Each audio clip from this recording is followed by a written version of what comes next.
I'd like an answer to the question, Judge.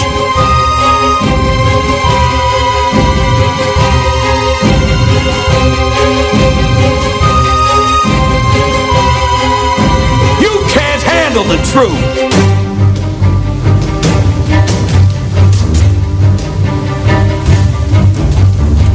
I ate his liver with some fava beans and a nice Chianti.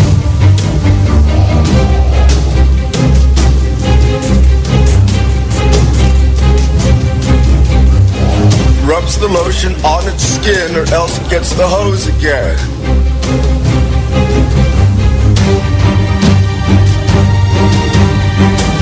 Welcome to After Hours AM, The Criminal Code, with your hosts, Joel Sturgis, Eric Olsen, and Dr. Clarissa Cole. And good evening, good afternoon, good morning, wherever you are. You're listening to After Hours AM. I just said that right away because, of course, I'm your host, Joel Sturgis, and right along with me, Eric Olsen and Dr. Clarissa Cole. The reason why I said that is we are being heard over in the UK. And again, that is Paranormal Radio UK. Paranormal UK Radio over there network is carrying us. And we've had some really good responses and some, hey, what are you Yanks doing over there kind of responses. But overall, we've been embraced well over there, and we cannot thank them enough for carrying the show. So again, good morning, good afternoon, good evening, whatever time zone you happen to be hearing us in. You're listening to After Hours AM, The Criminal Code. All things true crime. Now, man, it has been a weird week. It's been a really hard week. I think we all can agree with the latest Las Vegas shooting.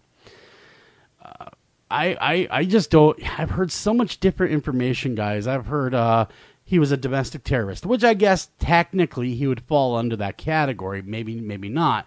That there was a second person. Well, that turned out not to be the case. There was not a second gunman. As far as I'm concerned, there was not. At least according to the Snopes website. Now, Yeah, take I it for what agree. it is. There was no second gunman any more than there was one on the grassy knoll. So I guess, Clarissa, the reason why we saved this story, we were going to cover it last night, Greg and I, on Deeper Cuts. And, of course, that is up or download. Last night we talked about Orbducted with, of course, we talked to Alta and Chad Dillard about their experience of aliens. So if you want to hear about aliens and all the hijinks that comes to that, download last night's show over there, Podomatic. But that being said, we want to save this story because we really wanted you on board, and Eric and I kind of discussed as well a little bit. We want you on board to give your opinion of the shooter. Where does he fall? What kind of person was this? What is going on, for crying out loud? Yeah, I mean, just like everybody else, waking up Monday morning and seeing the news actually splashed across my phones. In the morning, right when I woke up, it was quite a shock, absolutely horrible. And, you know, my heart goes out to all the victims, of course. It's interesting because a lot of people keep saying with Mr. Paddock, Stephen Paddock, the man that is responsible, that, we couldn't see this coming, or he didn't have the markers of somebody that would have done this. And I really don't agree with that. Other than Mr. Paddock being older than the average mass shooter. He's definitely older. He's 64, or he was 64. But other than that, unfortunately, he does sort of meet the criteria, which is why it is so difficult. I actually wrote a post on this on thecriminalcode.com about how it is so difficult to identify someone who's going to be a mass shooter. Because of kind of the lack of things. So when I'm doing violence risk assessment, I'm looking for, like, okay, what would you think? Like, if I'm going to predict violence, what do you think I would be looking for? Well, I would say that past history is a good indicator of future events. Perfect. Ding, ding, ding. That's one of them. What else might I be looking for? buying a buttload of guns. Yeah, that could be one of them. True. And we couldn't Lots have known of that illegal necessarily, weapons. so- Maybe body language, agitation, stuff like that maybe. Yeah, exactly. Like attitudes that are supportive of violence, like Sure. somebody that thinks that violence solves problems, sort of a person. So, with Stephen Paddock, he didn't have a history of violence that we're aware of or criminality at all. And when I'm assessing violence in a regular inmate, I'm looking for a history of violence. I'm looking for attitudes that are supportive of violence. I'm looking for, even minor kerfuffles that sort of have a violent tinge to them or violent threats. The stockpiling weapons, which didn't come out until later, is clearly an indicator. But with mass shooters, they're different. They're different than the average violent offender. Well, was Stephen Paddock, was he rich? I mean, was he really well off? Because the weapons he was using were high dollar, illegal weapons. He was very, very well off. But then again, so was John List, who took out his entire family. Oscar Mateen was not hurting for finances. Anders Breivik wasn't either. It's actually fairly common that they are in a higher socioeconomic bracket. It didn't surprise me. But how many senior citizens are trigger happy? It is rare, but it is becoming less rare. People are living longer and are healthier longer and are expected to work longer than they have at any time in history. So I think we're going to be seeing this happen with older, people that are getting older. My guess is that there is something that we have not discovered yet. That was I hate to use the word trigger, but it's a trigger event for Pat. He was really well set up right down to video cameras in the hall. How was he able to get all this high security in place? Anyone going, well, what the hell is that camera up there for? We didn't put that there. I'm thinking that they were, because he had one in the peephole, I guess. So it must have been very covert. And he placed one on a food service cart that you couldn't really, tell was there. But the amount of planning that went into it, I mean, the only thing that would have set off my radar other than the stockpiling weapons, obviously, let's say I didn't know about that for whatever reason. Let's say I'm the girlfriend or a brother or whoever. But if I'm the girlfriend, he sends me to a different country and then he sends me $100,000. I'm at least thinking he's going to off himself. So I'm calling someone because that's classic before suicide. Yeah. It's textbook before suicide. So good point. I wouldn't have thought of it that way. Have you heard? I mean, this was just very recent that she issued a statement. She's back in the country. She denies any and all knowledge. Nothing. Zero. Not a hint. Not a whiff. Yeah, well, he did buy 33 guns between October of 2016 and the 28th of September. 33. Seems like a clue to me. You think? Yeah, so it's interesting. Do I think that she necessarily had a clue? No. I mean, not that he was going to do exactly what he did, but when somebody is not necessarily violent or obsessed with guns of any kind, and then they start collecting lots and lots and lots of them, that's a clue. I would say, that's a clue that they're up to something. You know, if the guy's never owned a gun before, next thing you know, he's got arsenal sitting there. Right. Or, I mean, even if he owned a few, but then he starts getting more and more and more. I mean, I'd be like, is there an impending apocalypse I don't know about? Yeah, the zombies finally come? I mean, what's going on here? Yeah, especially I think at his age, too. Like, I mean, the thing that I would not be suspecting a mass shooting, but what I might be thinking is, like, let's say, I don't know if he had substance abuse issues before, but let's say he was a heavy drinker and he's in his 60s. I might be worried that some early onset dementia might be setting in, some paranoia. Why is he doing this all of a sudden? What mental changes are causing this to happen? Did he leave behind a manifesto or anything of why he did what he did? Was there anything that he'd said, any kind of statement or anything released? Well, did you see that in the UK press? Speaking of the UK, the pictures were not released here in America, but there are some photos on the UK website. They were leaked. There does seem to be a note. Yes, that was left.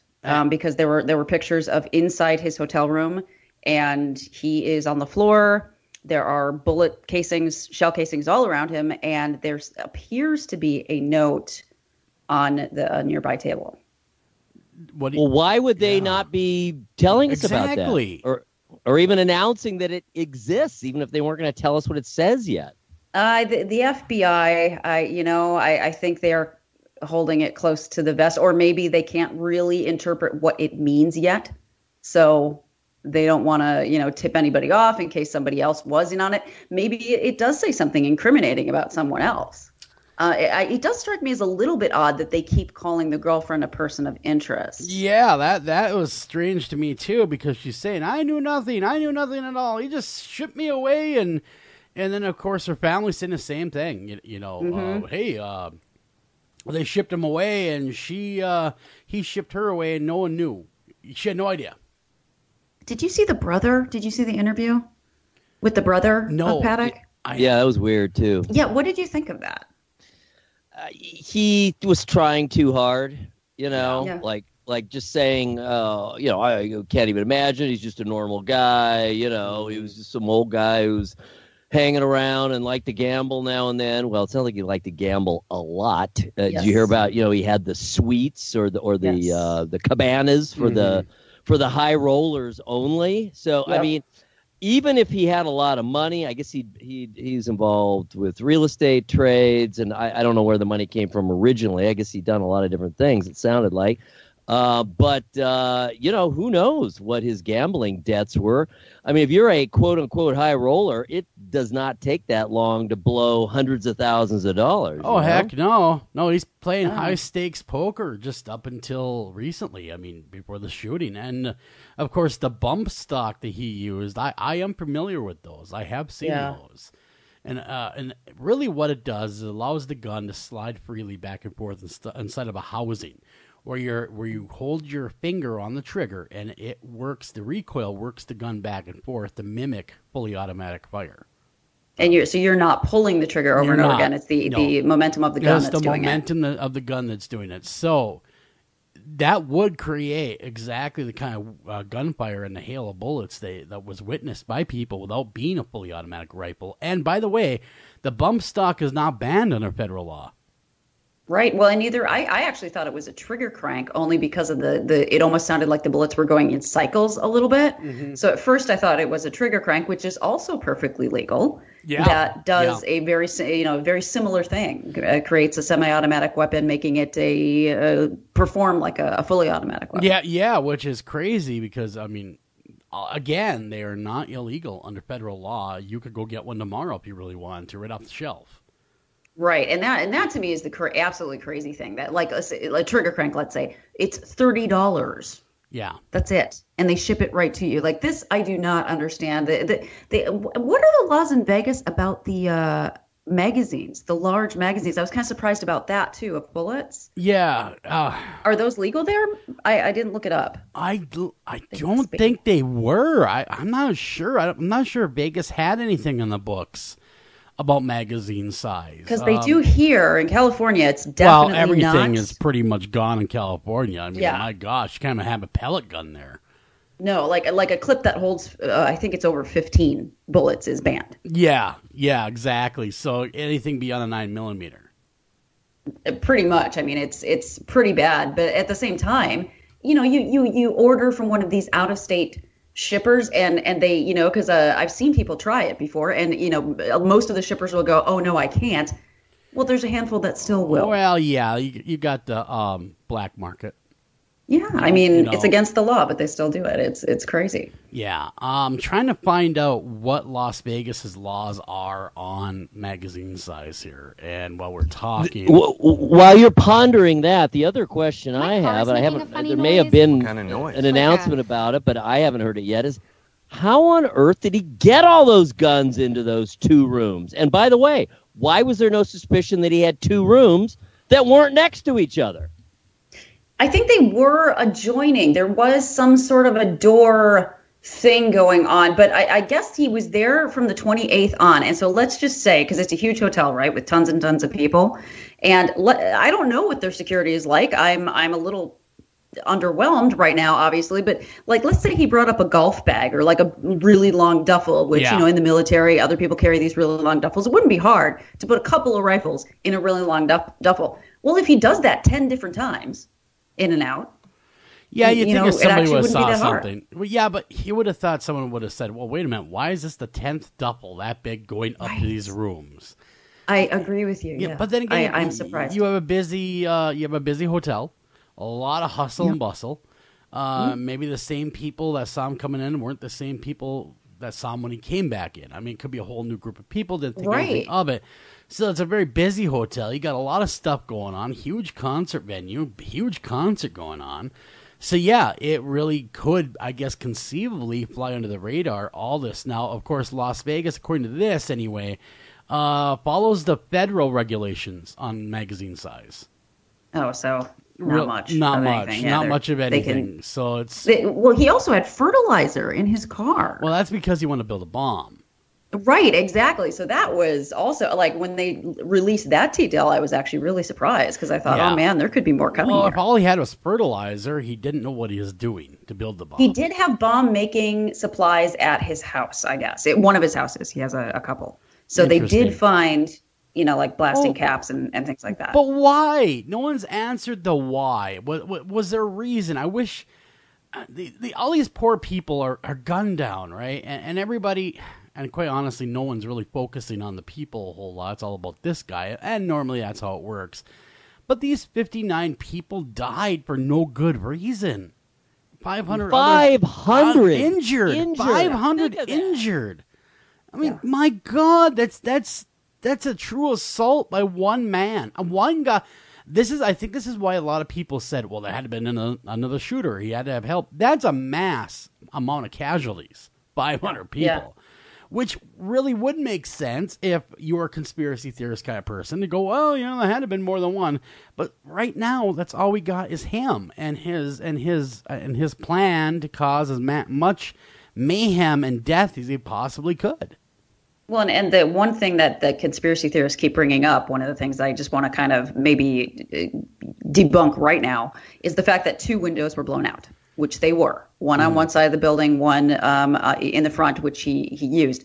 And people are like, oh, my God, why would there be 2 windows bumped out if it was just one shooter?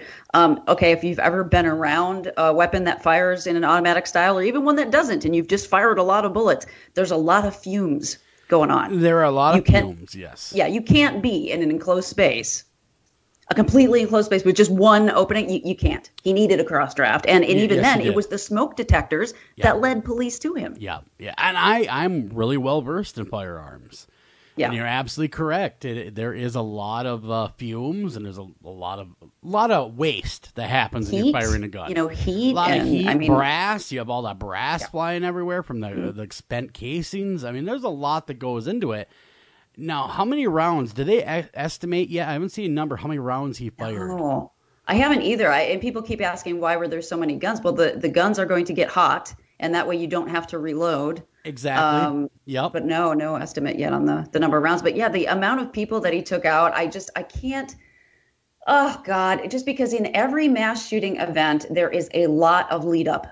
I would say with the possible exception of Charles Whitman, because he had a brain tumor, there wasn't as much lead up with Charles Whitman as there were with, say, like John List or Omar Martin. I mean, there's planning. There's sometimes months of planning. Hassan down in Texas, months of planning. So this is going on in their heads for months, and they are around other people. And in this shooter's case, he lived with someone. Well, and he was collecting guns and blasting caps and fertilizer. Is there anything that anyone should look for? Aside from the guns, aside from all the physical evidence, is there anything that we all can look for with people that we believe may be on the verge of doing something like that? Is there any tell that we can give the general public to let them know, hey, this could be a red flag?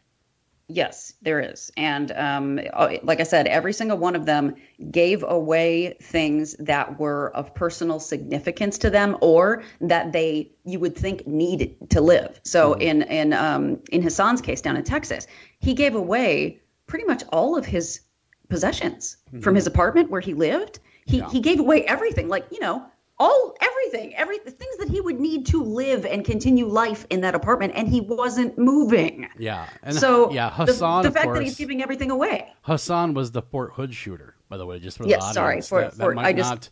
Remember that case, but that was the Fort Hood shooter. And then, of course, John List, he killed his own family. He killed his family, and then Omar Martin was the Pulse nightclub shooter. And with Omar Martin, he didn't, he wasn't rich, but he wasn't necessarily hurting. Well, he had a house that he owned in Florida that he inexplicably signed over to his sister for $1. Wow, that's a red flag. Yes, it I'd is. Be saying, hey, what? That'd be like me throwing the keys to my truck to somebody. and go, hey, have it. Go ahead. You can have it. Yeah, go ahead. I don't need it anymore. Like it doesn't have to be something of like huge monetary value. It could be something extremely significant. So let's say there's somebody that wears the same ring or necklace every day, and then they suddenly decide to give it to you, and you can't figure out why, and they're not good at answering that question. If they're saying, I just want you to have it. This is a red flag. Not necessarily for a shooting, but definitely for suicide. And as we all know, suicide usually comes after the shooting. So either way, there's going to be violence toward the self or violence toward others. If they're giving things away inexplicably, if their mood has changed somewhat inexplicably, like they're just more insular, they don't talk about things as much. Their whole mood seems different. That's another red flag. Would you say more withdrawn? Yes, much more. Okay. Were they kind of more irritable? Yeah, withdrawn to themselves and just kind of easily ticked off. More ticked off, more irritable. With somebody like Hassan and Mateen, they both had some extremist views about things. With Hassan, it had to do with some terrorist ties, and then with Omar Mateen, it had to do with his hatred toward a certain group, which for him was homosexual people. They both started talking about that a lot more. A lot more vocal and less worried about ticking people off, less worried about, say, losing a job for talking about that stuff.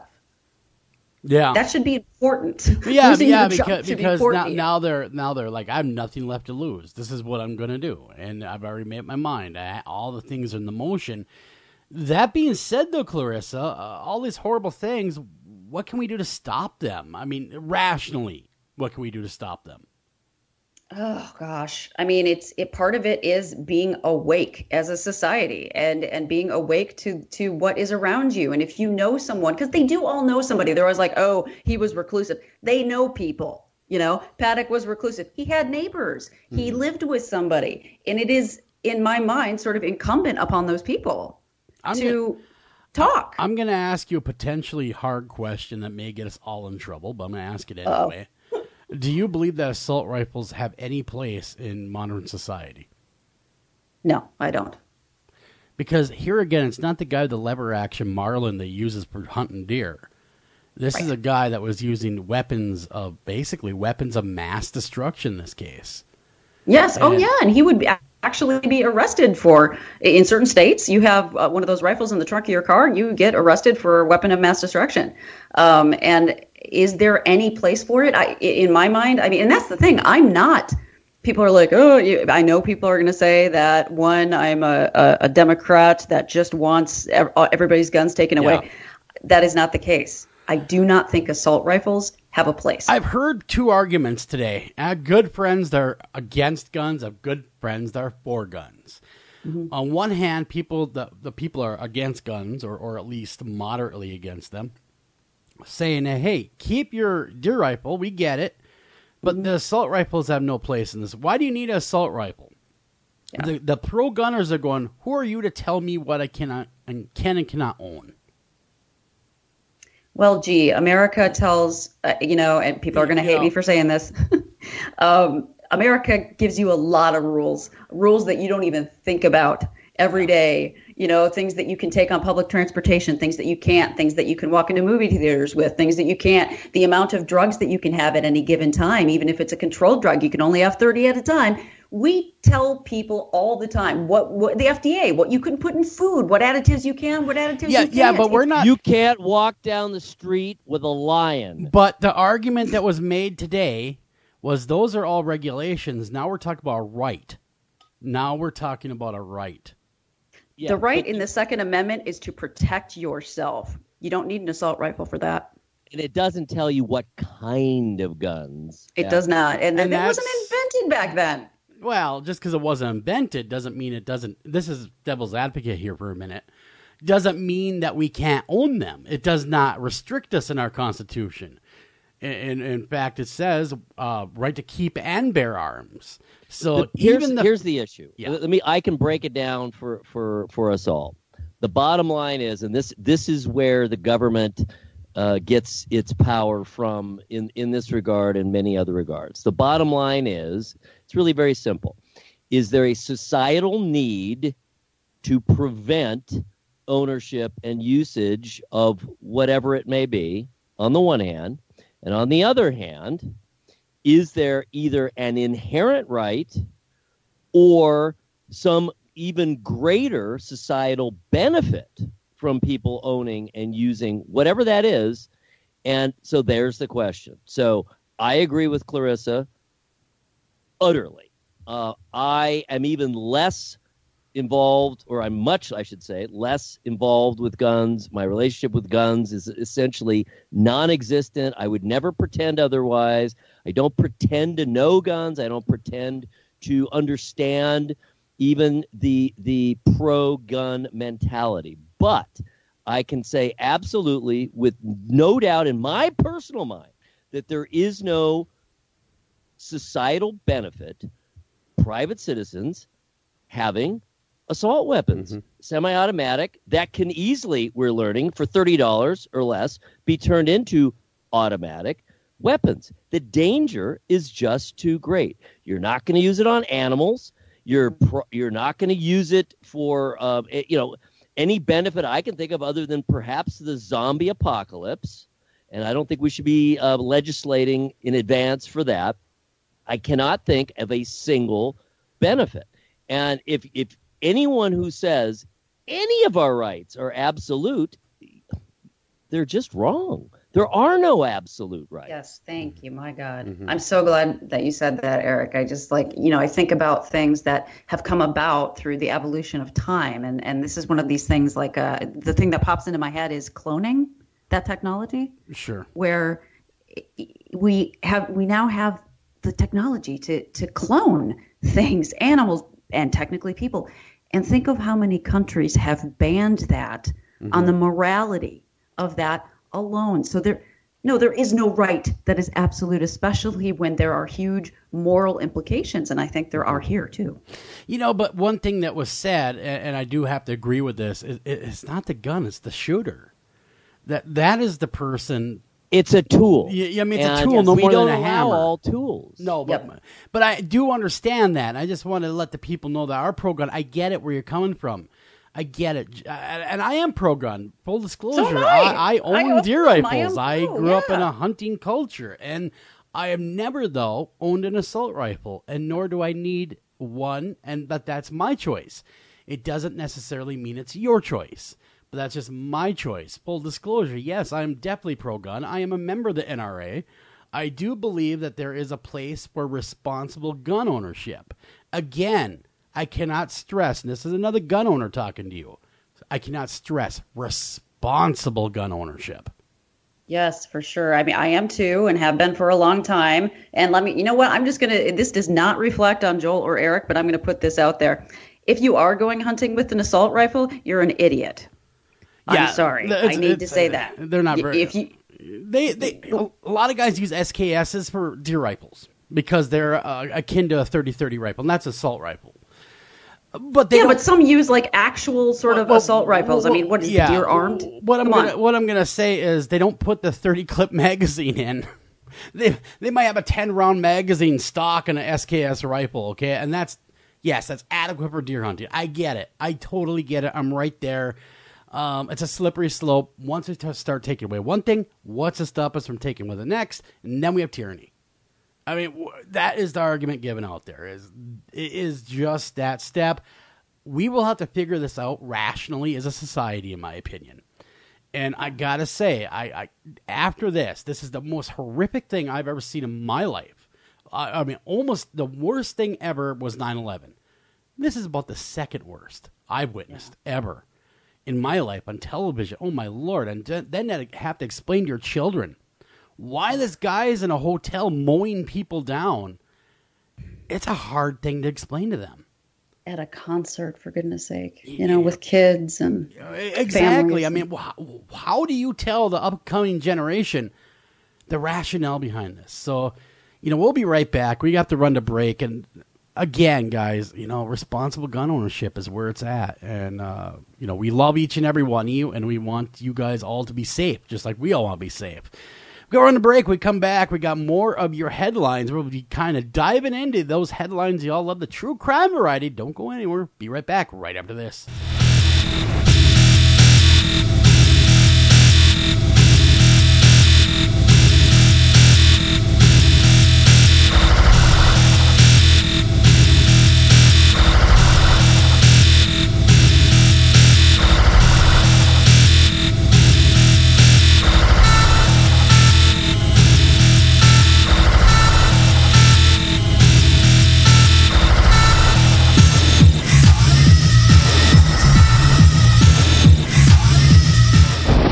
After Hours AM, the Criminal Code. We'll be right back after a word from these sponsors.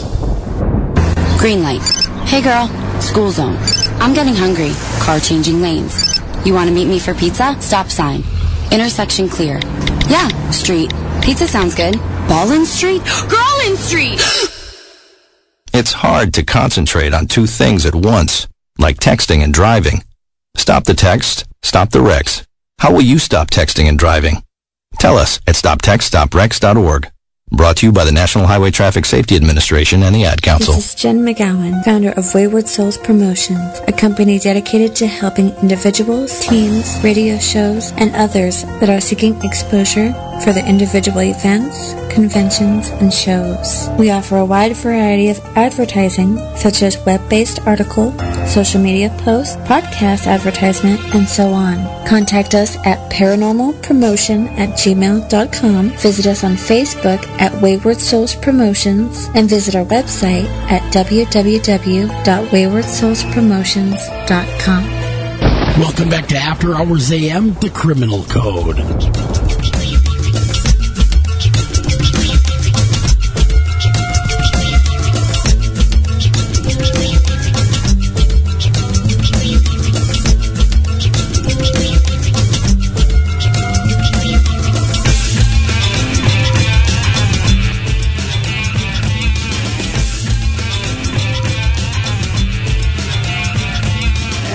Welcome back to After Hours AM, the Criminal Code, everybody. I'm your host, Joel Sturgis, right along with me, Eric Olsen and Dr. Clarissa Cole. And next we have your true crime headlines. But again, they are brought to you by thecriminalcode.com.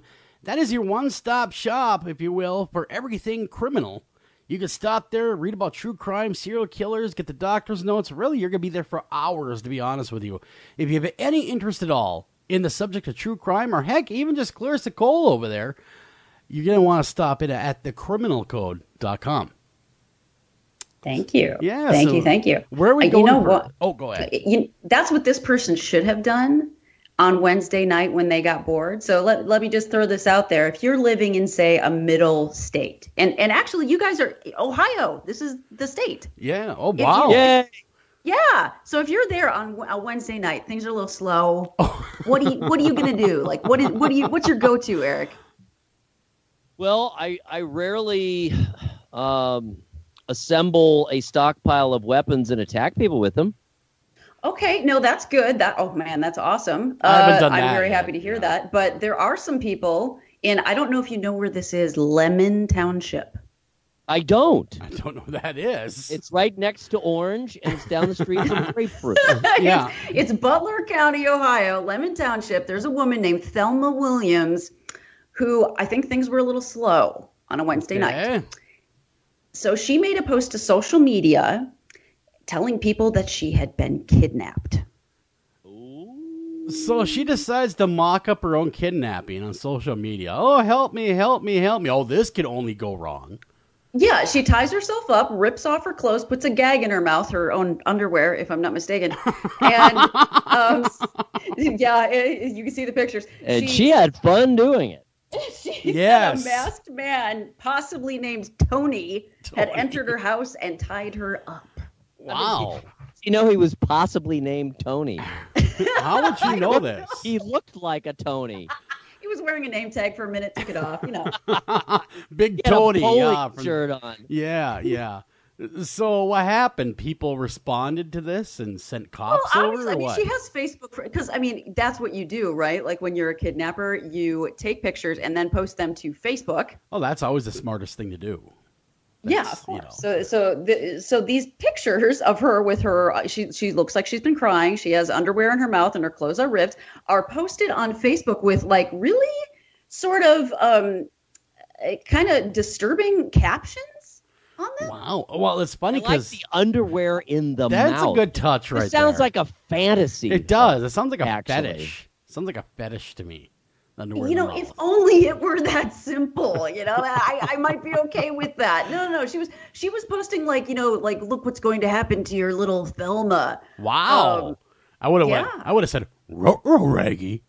No, that's what people should have responded back. And I would have gotten away with it, too, if it weren't for those gosh darn kids. Those meddling kids ruin everything. So get this, though. I'm reading this, and deputies initiated a full response, including a helicopter search and shutting down a highway after 911 calls are made. Oh, my God. They went a full terrorist mode. I'm actually really impressed. I think I want to live in this township because, man, they took that seriously. But like you said, it's a slow night in Ohio, man. What else they got to do? Well, it did say in a video and a picture, it said they have her and they're going to kill her. So that's what the 911 dispatcher told. Who, the police are? The Tony. I don't know who they. Big Tony. I think the police should. I think they should put her out of her misery. Oh man. Well, they showed up, right? So the police. I don't know what she was expecting, but I don't think it was that because they showed up, and when they showed up, she was just kind of like hanging out at home. What? Having a cocktail. She was literally hanging out at home, and then they went back through security footage of the local McDonald's. She was actually there while she was posting some of these pictures. That's a real brain surgeon right there. Was she staging them at the McDonald's? Was she acting them out at the McDonald's? She took them earlier, Eric. You see, she took them earlier. Maybe they thought it was an episode of Hunt a Killer. Oh, no, I guess she got hungry after staging all the photos. After her ordeal. Well, after she had underwear in her mouth, it was time for some real food, like a Big Mac. Yeah. Double quarter pounder. They don't really look like selfies. I got to hand it to her. No, she did pretty good. I mean, you can do a lot with a selfie stick, though. You can hold it out there and kind of, do your thing. Those were illegal now. I don't know. Assault weapons aren't. But selfie sticks, they're done for. We don't like those anymore. I actually, speaking of that, my friends, I just got an email alert from the New York Times saying a number of Republican representatives, I don't know if they meant senators or representatives or both, are saying they are open to the notion of banning the stock. What are the stock slip? What are they called? Bump stocks. Bump stocks. You know what's going to happen, though? This is what's going to happen. If that is what happens, you are going to see just a mass flood of people buying them. I mean, millions, okay? Because what they have to do is they have to grandfather the already existing ones in. No, they're actually saying the law. I heard this just on the way here on news radio. I don't know what it was. Maybe it was NPR. And they were saying that no, in this instance, it would be not the sale, but the possession. Oh, gotcha. You know what, though? Well, I'm sorry, but I'm just sale. I'm sorry. What a hollow gesture. That honestly, that ticks me off like you would not. Do you know? Do they have any idea how many ways there are to modify a semi-automatic weapon into an automatic? Just and what they're going to ban the one thing that was just used, really? I keep talking about my dad, but my dad was a gunsmith. It was his other profession. And I'm going to tell you what, he knew how to do that. I'm not going to go into the details, but he knew how. No. And he might have imparted wisdom to other people of how to do something like that. And really, it's not that hard. It is. A child with a file could do it. I was just going to say a child could do it. And there's so many other devices that are easily accessible. So they're going to ban one of them. Again, hollow gesture. Very hollow gesture. Well, there used to be a product called Hellfire triggers on the market. And I think what was that? That was one that would fire not only when you pulled the trigger, but then when you let go. Oh, so that would actually... Question, since we're back to this, because I guess it's inevitable. For marketing purposes, how are these things being sold? In other words, what do they say to people who are potentially interested in these things? Because to me, the options of what you might be shooting in such a manner are fairly limited, right? So what is the marketing pitch on these devices or on, even more pointedly, on automatic weapons? Well, I got even though they're illegal. I have a great write-up. I went over to Guns and Ammo, and they're out actually pretty good source for responsible gun ownership. They were going through devices. The Hellfire trigger that I mentioned is currently not prohibited under federal law and would allow the shooter to fire 4 times faster than a bump stock. Oh my God! See, and that like the oh God, the other thing that I was talking about, the trigger crank too. It's the way it was marketed, Eric. Because I actually posted this to my Facebook because I thought it was honestly, it was disturbing and disgusting. But it was a video from YouTube where the marketing was turn your regular semi-automatic rifle into a Gatling gun. Yeah, I did see that. I saw that was the marketing. Yeah, you know? Yeah, it's ridiculous. It is ridiculous. But toward what end? Yeah, pretend to be a gangster. I have no idea. I mean, in other words, they're saying, okay, with this device or with this modification, you can then have this. But is anyone saying why you would want to have that? The reason why they want is because they can. They want to make their guns automatic. You know, there aren't very many I see what you're saying, though, because there aren't very many products that are sold on the premise of making something you already have into something illegal. You know what I mean? That's like selling ingredients. I can't remember what they all are, but for methamphetamine, it's like selling those ingredients and marketing them that way too. Yeah. No. Have an end cap going for all your meth making needs. Stop right. Here. Yeah. No. It's illegal, but who cares? Yeah. Right? Yeah.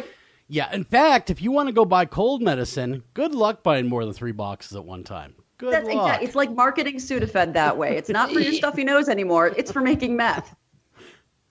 Exactly. Yeah. So anyhow, let's get back to the news headlines, the true crime headlines. What do we have next? Oh, see now, okay, because I'm going to fold this in. This actually ties in nicely. I think that people that want to make a Gatling gun, quite frankly, want to feel like a badass. But this man, an 83-year-old man, was a badass. Actually, is a badass. Yes. Good for him. Hats he off. is. His name is a great name too. I'm just going to say it. Wilford Burgess. Yes. I love that. Nothing. No one will mess with a guy named Wilford. He lives in La Puente, and I normally don't do stories in California, but I am going to do this one because I can. He lives in La Puente, and there was a young suspect who had robbed a house down from his. So a few doors down, he robbed a home, and he had a backpack on with this, people stuff in it. And the cops show up because somebody calls the cops because they saw the kid break in, and the kid goes up on the roof of this house, and he starts jumping roofs to get away from the cops, right? He ends up on Wilford's roof, but Wilford's house isn't real close to the neighbor, so he kind of gets stuck on Wilford's roof. Yeah. And the cops want him to come down, but they're kind of limited in what action they can take. And they won't crawl up there. The cops won't crawl up there. Okay. No, so they're just waiting. It's like a standoff. So 83-year-old Wilford got, quote, tired of his games, went to his neighbor's house, borrowed a ladder, climbed up there, and pushed the kid off. You mean the cops couldn't have done this? The cops couldn't have gone to the neighbor and said, "Hey, you got a ladder?" Really? They can't. They could not push the kid off because they can't do anything that's going to cause damage. They need to subdue the suspect in a way that isn't going to hurt the suspect. But Wilford didn't have to do that. That's right. Wilford's, hey, it's his property. I want you off of here. Push. And there is video of it. I see you can click the play button here. 83-year-old Papa throws man off roof. That's interesting. That's funny. Now, is Wilford going to face charges for assault?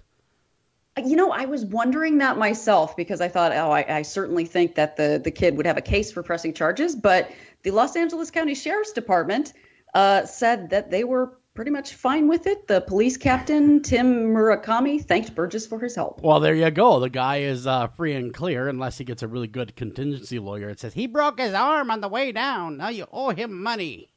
Exactly. And that could happen, but way to go, Wilford. That's right, Wilford. Way to kick ass and take names at 83 years young. Come on. Now that's a tough guy. Way to shove thugs and take names. That's right. That's right. Well, Wilford broke his windshield of his car, by the way. Wow. With the suspect. The suspect fell on his car. The suspect had to replace his windshield for him, too. Probably, yeah. You go, man. You go. Okay, what we got? I'm looking at this guy with a ZZ Top beard. I'm assuming that's where we're going next. I love the quote about his magnificent red beard. No, yeah, that's a good one, though. If you're going to grow one, that'd be one to own. I mean, would you say it's magnificent? I wouldn't say it's magnificent. I'd say it kind of looks like, hippie-ish, but hey, yeah, man, each their own. So this person that you're looking at, this picture, his name is Gal Valerius. It's great name, Gal Valerius, and he is an alleged online drug lord. See, I feel bad even talking about this, a little scary because he's from the dark web. He's an online drug lord. How do you become an online drug lord? How does that happen? I know, but I guess he is, and the cops in this country have been trying to nab him for a very long time, but he has stayed out of the country. Ah, gotcha. He did the old flee to non-extradition country. Exactly. And so he's been hanging out in other countries, and we've been aware of him, but there was something happening in this country that he could not resist. He had to come. He had to show up. What do you think it would be, Eric? What was the question? I'm sorry. I was distracted. I have an idea. There's a butterfly in my room. Oh, I have an idea. Gal Valerius he has been out of the States for years and years and years because he knows we're after him. But there was something that was happening in the States. A beard competition. A beard judging competition. That's right. In Georgia. A full beard. Got it. He couldn't help himself. The magnificent red beard. By I got it, I meant I didn't get it. So Valerius flies into Atlanta for this beard competition. They obviously nabbed him as soon as he got there. They found about $500,000 worth of bitcoins in currency. Oh man, I mean they got him good, and they were all there waiting for him. But he met them off the plane. Okay, with a magnificent beard.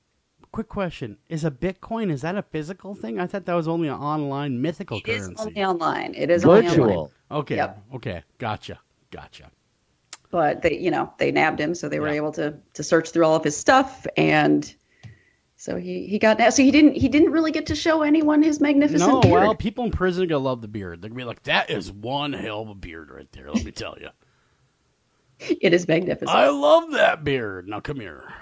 Yeah, I know. I couldn't believe of all the things to come to the United States for that a beard competition in Atlanta, Georgia is what did it. I mean, who knew? Can you imagine in jail? So how'd they get you? Well, I have this great beard here, and I want to show it off. And years. I've been growing it for years. I comb it every day. I condition it. I even named it Fred. Oil. Its name is Fred. And Fred and I decided we're going to travel to the States again, and, well, they got me there. I was drawn inexorably by a competition. It was like the moth to the flame. What can I say? I couldn't know. It was such a good story. So that was a story about a guy coming from Europe here. We have a story about somebody going to Europe. Yeah. What is going on over there? There was an Iowa mom. Okay, she's a mom of four children. The ages are 12 and 12, so I'm assuming they're twins. 6 and 7. It doesn't say that in the article. 4 children, 6, 7, 12, and 12. Irish twins. Yes. She traveled on September 20th. She traveled to Germany. And after receiving a call from the father of one of her kids, that person then called police because she just left the kids at home alone. She wasn't supposed to return until October 1st. What'd you do? Toss them a few bucks and say, here, big ones, take care of the little ones. I'll see you later.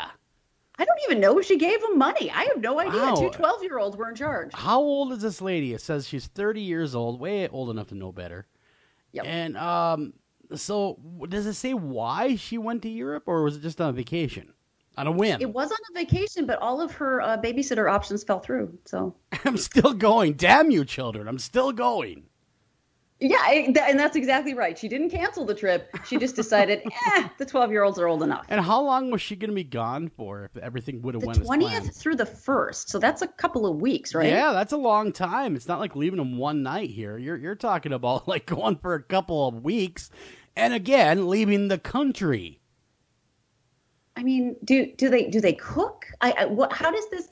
There's so many questions. Yeah, exactly. Well, we don't know how mature these 12-year-olds were. I mean, intellectually wise, but still, they're only 12 for crying out loud. I mean, it's not like you're leaving them to go to Aunt Betty's for a night. Aunt Betty's having an issue or something. No, like 3 miles away. You're leaving them to go out of country for crying out loud. Well, yeah, and it's like, okay, so full disclosure, I actually did used to babysit when I was 12.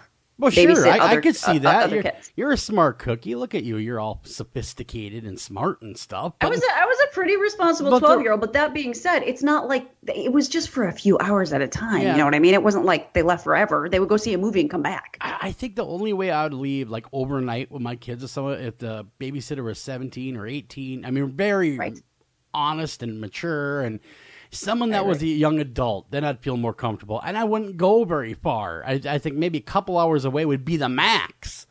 Not to a whole other country. Although, can I tell you a harrowing babysitting story? Tell us adventures in babysitting with you, Clarissa. No, it was harrowing. I was it really was. I was about 15 at the time, so you're like freshman in high school, and the parents of these two kids that I babysat, Ian and Lanice, they're awesome. Ian is in the Navy now, and Lanice just got married. Oh my God, I'm old. Anyway, so they were probably about, I think, 5 and 3 at the time. So youngins. And they were going away, not going away, but they were going to go to a movie and dinner. So being gone a longer period than usual. And they had just moved to a new house. Like a few weeks before. So they were living in a totally different area, different neighborhood I wasn't familiar with. And I had taken the kids outside. It was summer. We came back in, and then I realized it was getting late already. It was time to start getting them ready for bed. And I thought that I had locked the screen door, the front screen door. Apparently I did not. No, you didn't. Uh-oh. Yeah, my bad. So I'm upstairs. It is a 2-story house. I'm upstairs, and it's still you? Saying, pardon? You didn't get a call going, are the children okay upstairs? No, God, that would have been better. No, so I hear the door from upstairs. Things go bad. I hear it. Yeah, I hear it open. I hear it close, and then I hear this decidedly male adult voice go, "Hey, what's going on? Who's here?" I am terrified. I don't know why. I mean, it's not like he was saying anything sinister, but this is an adult male that just walked into the house. Someone they obviously knew very well. Well, but they had just moved there. Oh.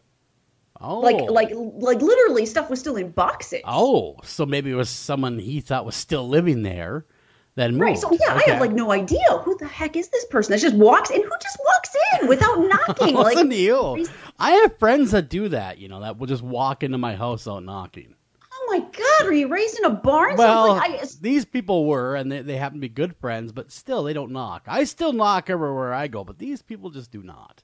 Oh, I knocked too, and I was only 15. I didn't know what was going on, but okay, in my 15-year-old mind, obviously, I must have had an inkling of what I was going to do later in life. I swear to God, I'd had no interest in it at the time, but I put the kids in her room because we didn't have to go across the staircase, and I said, "Hey, we're going to play a game. You lock the door, and you only open it if you hear me from the other side. If it's anybody else, don't open the door." And then I went looking for a weapon. Oh my God. I swear to God, I'm looking around. I can't find anything because most of the stuff upstairs is not moved in. The only thing that probably would have served as a good weapon would have been in the kids' room, like a lamp or something. So all I had was an electric toothbrush. All right, then. Wow, that's not exactly the weapon of choice to fend off a would-be intruder. I will improve your oral hygiene. That's right. Take that. You have a cavity. Ah. So I was wielding it like a knife. An electric toothbrush, and I came down the stairs, and I was like looking because he wasn't standing in front of the stairs anymore. Whoever it was like literally starting to walk around the house and look for people. Yeah. Yep. And then he comes from around the staircase, sees me, and I hold up the toothbrush as though I'm going to stab him with it. You turn it on. I didn't turn it on. I should have. No, I was just holding it like I was going to stab him. And he looks at me and just gets this instant look of terror and says, "You're not Dave." Dave's not here. I would have told him right after that, "Dave's not here, man." And this isn't really an electric toothbrush. No, it's not. It's a cleverly disguised assault weapon. I didn't know what I was doing. I was terrified. He sees I'm terrified. He says, "You're not dead." And then he literally backs out of the front door with his hands kind of in the air. And he says, "Just tell him that Dan was here. I'm so sorry." And then he walks out. Now, did they know him? when they came back? Yes. Okay, yeah. so they knew Dan. I told them when I got home, Okay. and they were like, "Oh yeah, I knew Dan for years." I mean, that's partly why they wanted to move into the neighborhood. I guess I didn't know that because of Dan. Of course, everybody has a friend like Dan that just kind of comes in. Eric, I'm sure you got several like Dan that just show up. Well, I was trying to think. I was trying to picture the situation. I mean, for example, my dad used to just walk in. That was never an issue. My wife's mother, she'll poke her head in the door, but she'll announce her presence. I'm here. It's me. Okay. Yep. Thank you. Yeah. Thank you for announcing yourself. I appreciate that. Friends. Certainly people would open the door with their head in, but they would say something. Yeah, that's my analysis. Yeah. I got a couple friends. One of them is named Tim, and Tim is a great guy, and known him a long time, and very close friend. But he's one of those walker-in kind of guys. And once in a while, my wife gives him absolute holy hell about it. She says, "I could have been anybody. Stop that crap." "Oh, okay, I will. And then he just comes right back in again. So you're just not going to break him of that habit, and so we just kind of live with it. But you're right. Now what my wife does to mess with him, she'll lock the door. Make him knock then. Get him in the habit of knocking, and maybe things get better. But getting back to this story about the lady running off to Europe to go do whatever it was over in Germany, evidently she left some things in the reach of her children that really were not a good thing. Like a gun? Like a handgun that was in the reach of the kids. That Mackie is being held in Polk County Jail and is not allowed to see her children, who are staying with family members. She appeared in court Friday and will return for a date on October 9th. Okay, what do you think they're going to do with this lady? That decides she's going to run off and Hey, what is her excuse? Has she given one? Yeah, was there an excuse? I just want to get out of here. Other than that, she couldn't find a sitter. No, that was it. Wow. I just had to get away. I saw that airline commercial. It says, "Need to get away." And I realized I needed to get away. And so I did. No, I mean, there's like no explanation. And I don't think she was actually in Europe very long. I think she basically had to turn around and come right back home. She was on her fifth growler when someone called, over there Oktoberfest. Yeah. Someone called, "Hey, here's the deal: is you left your kids here, and that's a long flight to Germany too. That's not a short hop there. That's several hours. Oh, that's like a full day practically spent on a plane. I mean, it's unbelievable to me. But I don't know what they're gonna do, but I can't imagine it working out too well. I mean, especially with the count of making a firearm available. Well, what they're really charging her with is she was, of course, charged with child endangerment. And one count of making a firearm available to a person under the age of 21. That, of course, is reported to us by the Des Moines Register. And those are serious charges. I don't know if they will. I don't know if they will result in her losing custody of her children. Oh, it takes a lot for him to pull the kids from the mama. Yeah, I'm talking. It takes a lot. I think really probably all she's got to do is come up with some sort of, temporary insanity thing. I was crazy. I saw the commercial. I went nuts. I was having my period. I had to go. Oh, Eric. Yeah, and so but you know what? That doesn't work for temporary. That might work if she was going to say Florida, but when you're going to Europe, there's planning involved. There's passports. I don't know. Yeah, there's something more involved there. She'll get something, but I don't. Where's the father? Yeah, good question. Or fathers. Yeah, there are fathers because they actually said in the article that it was from the father of one of the kids. So there's multiple fathers involved. So we will see. I guess we'll kind of watch to see what happens. I'll keep an eye out to see what happens to the fleeing mother that want to go to Germany and hang out for Oktoberfest, which is a great idea, by the way, but just don't leave your kids at home. Bring them with. Well, they'd probably love that. And it sounds like the kids were pretty with it, because when the dad called, the kid said, Mom left the country and she's coming back on October 1st. Yeah, she left dinner in the oven, though, so we're good. But we got to get out of here. I knew what was going on. Yeah, we got to get out of here. We have to run a break. She left the gun in the oven. Yeah, she left the gun hanging around in case strangers like Dan showed up. When we come back, we're Wow, I don't know where to go with all this, guys. Be right back right after this.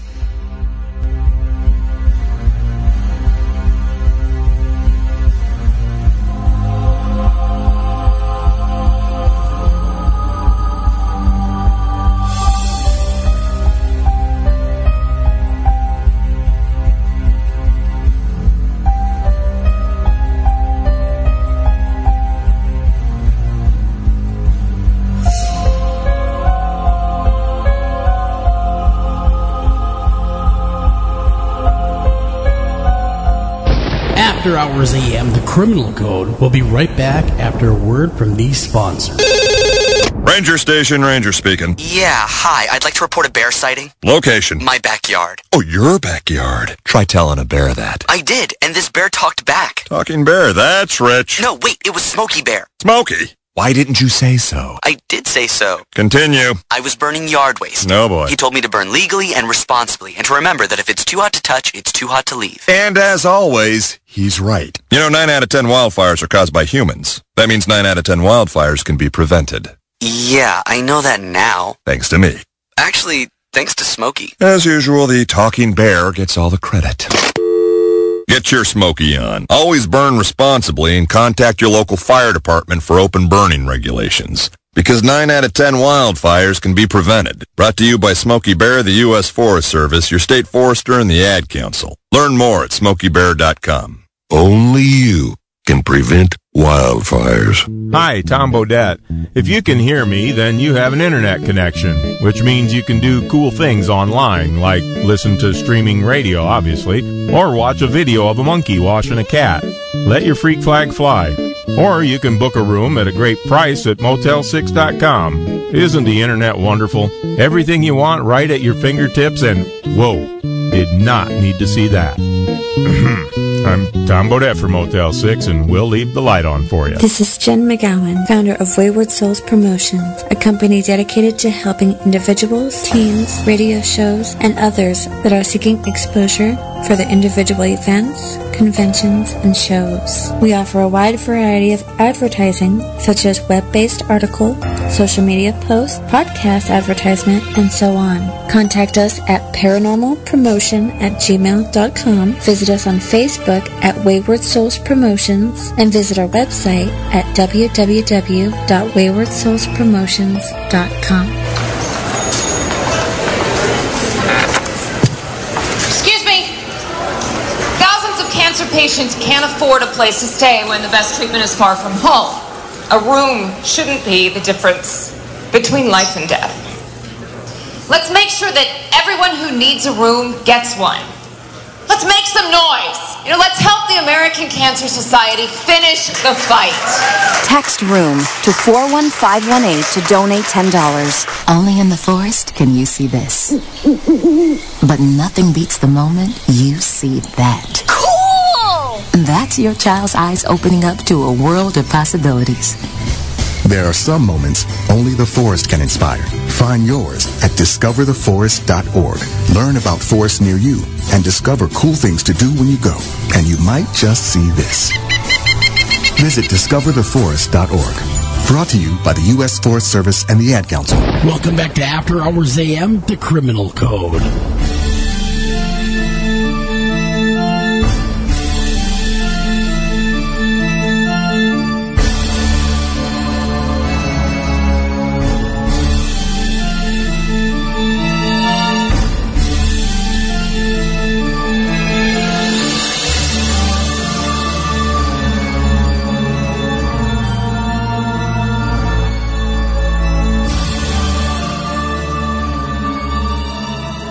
And welcome back to After Hours AM, everybody. I'm your host, Joel Sturgis. Right along with me, Eric Olsen and Dr. Clarissa Cole. Really quickly, the bumper you guys just heard, because it is the Halloween season, is our buds at Midnight Syndicate, and they have a new album out there.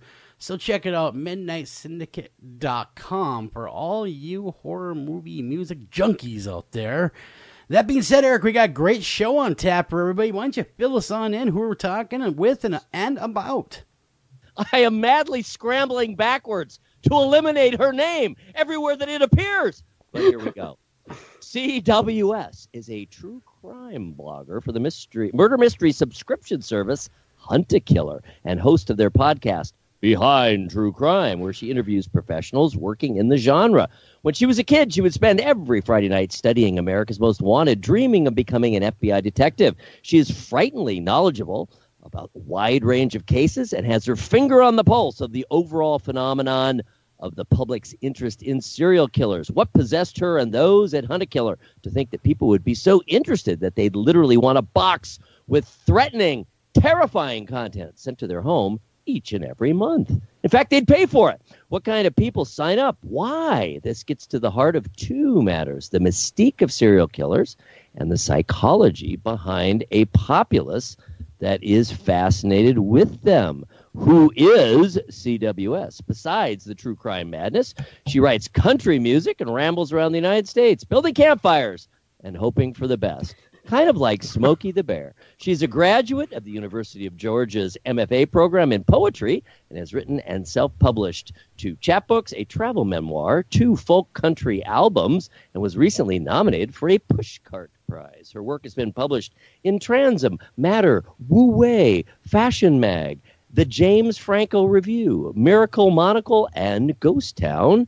She lives, anonymously, in Seattle. Welcome to the program, C.W.S.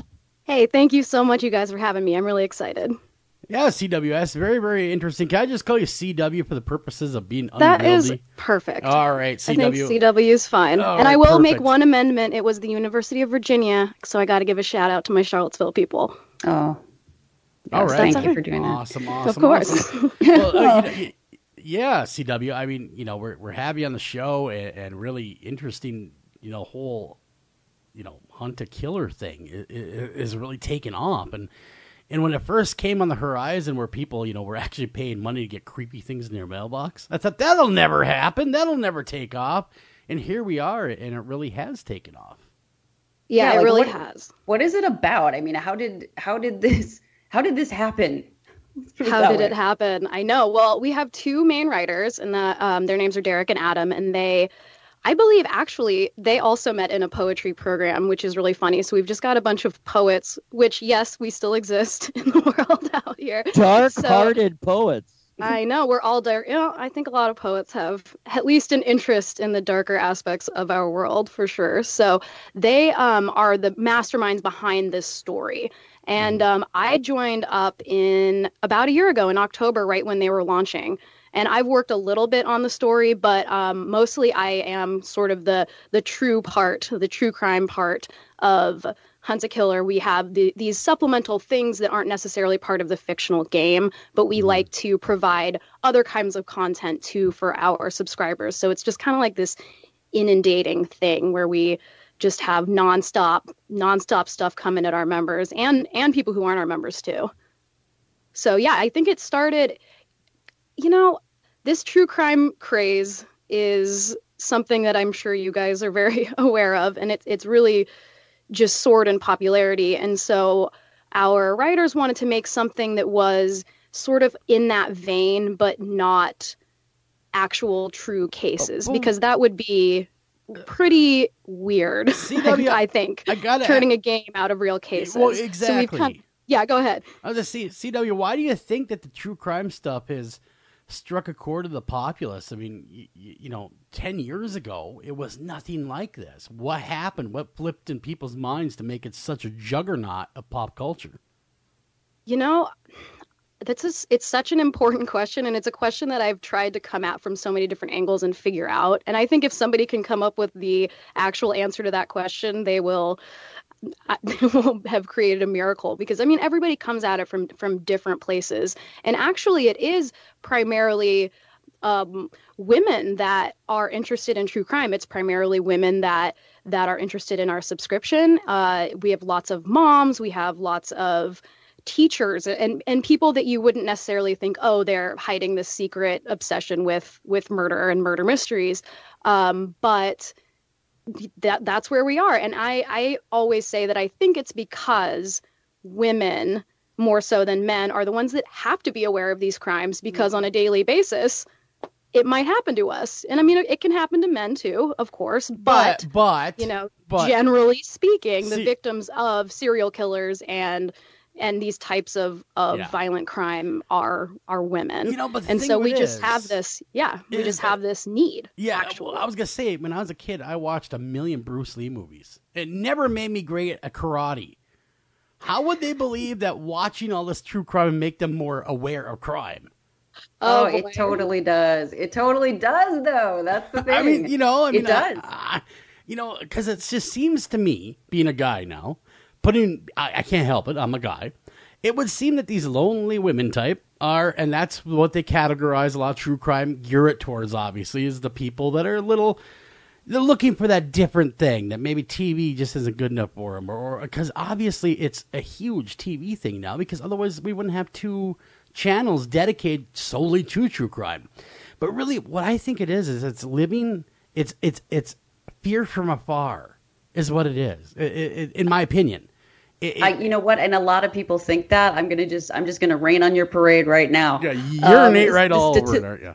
Statistics show that the women, by and large, that are very much into this are not single, and they're not lonely, and they're not alone. I envision though, and again, they're all guy bombshells. A guy alert. A lot of them are married, and they force their husbands to watch with them. This is what I envision though, and guy alert again. Okay, so excuse me, anyone that wants to write me a hateful email, absolutely do.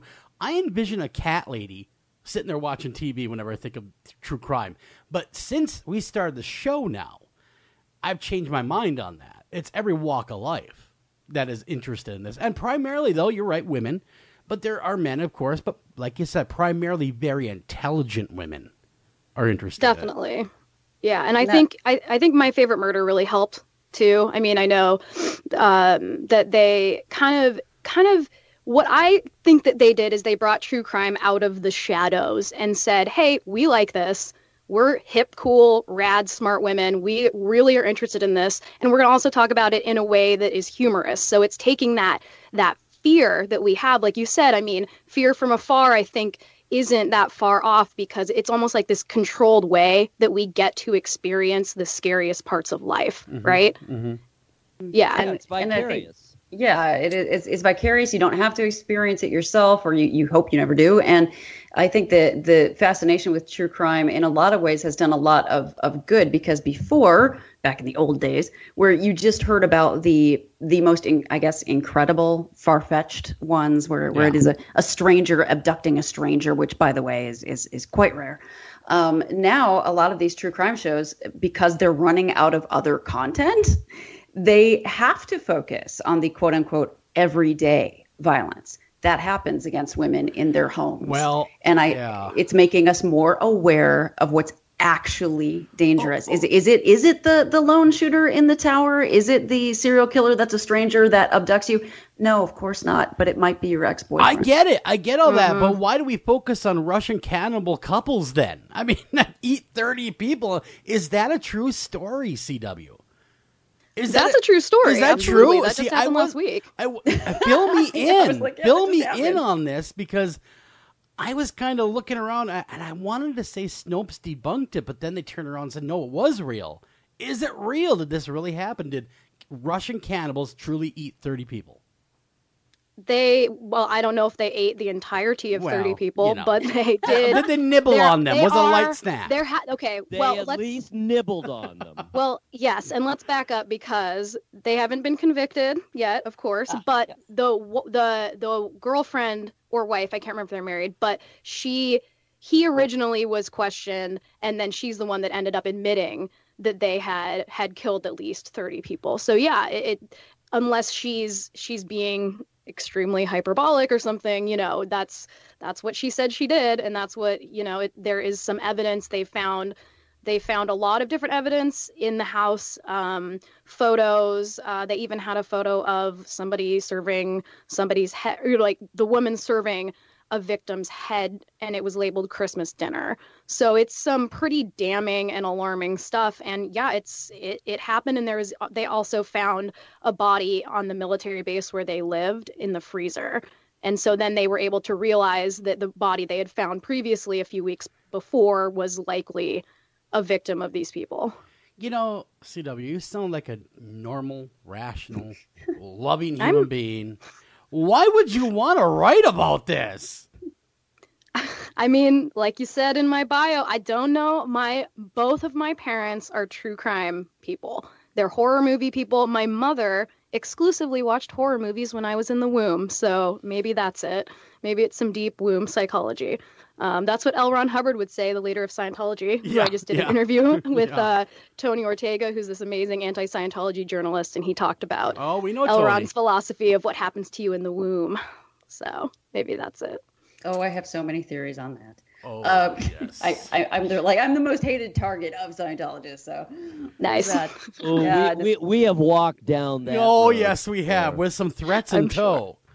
Sure. We were threatened just a little bit, not a whole lot, but just a little bit, very veiled threats when we had Mark Headley on. And, of course, he did the Blown for Good book, which really, he went deep on that show, real deep in the inner workings of Scientology. So even deeper than we were even thinking he was going to go. And, man, he told us right where the bodies were buried, even Mr. Tom Cruise's bodies, where they were buried. Oof. That's scary. Yeah, that's a way scarier mentality to me than people that are into true crime. Oh, I agree. I agree. I'm not saying it's not, but you know, there's a big difference between a cult and true crime, though. A huge difference. Yeah. All right. Here's my question.